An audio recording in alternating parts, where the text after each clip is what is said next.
Welcome to the video. If you are here, it is because you were served with a notice of rights to have an exemptions designated. First, let's cover what exactly this civil paper is. The creditor with a judgment must give you a notice of right to have exemptions designated. This document allows you to protect some of your property from being used to pay the judgment. You must complete the motion to claim exempt statutory exemptions. You must file the motion within 20 days from receiving it. Let's break this cover sheet down by section. At this top corner, you will see the county in which the process was filed. Not necessarily the county you reside in, but the county where the motion took place in court. Under that, you are going to see the plaintiff. This is the person or entity that has filed this motion against you. Under that will be the defendant block, which is going to be you or your corporation. Under that, you will see two boxes that could be others also obligated to pay the judgment filed. Top right corner is going to display your file number, which is what the court has assigned to your specific case to track it. Now, the most important part to take notice of is this middle part. Pay attention to which box is checked whether to pay money over to the judgment creditor or to turn over various households' belongings to the judgment creditor. This will further instruct you what you have to do to satisfy the judgment.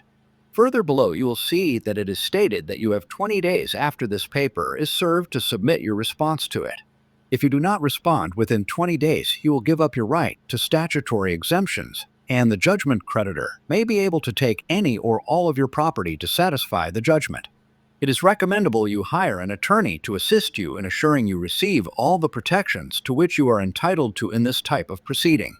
Secondary to that, down here below in the smaller text, you will see instructions on how to serve and respond to this notice.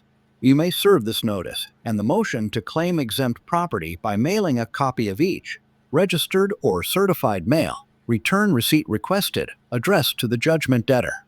To prove service, you must file an affidavit notarized by a notary public with the clerk asserting that one, a copy of the notice of rights and motion to claim exempt property was deposited in the post office for mailing by registered or certified mail. Return receipt requested. 2, it was in fact received as evidenced by the attached registry receipt or other evidence of delivery. And 3, the genuine receipt or other evidence of delivery is attached. You must attach the post office delivery receipt to the affidavit.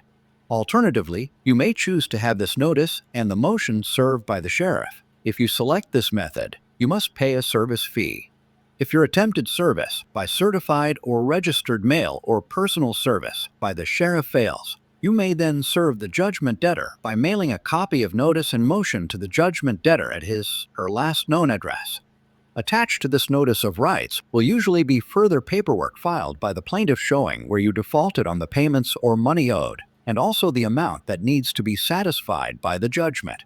Take a careful look at all paperwork attached, or make sure your attorney receives it. Remember, unlike a civil summons, which gives you 30 days to respond, this paper only gives you 20 days after service. Good luck in your legal battles, and Godspeed. Thank you for watching. Like and subscribe for more information on North Carolina civil and legal procedures.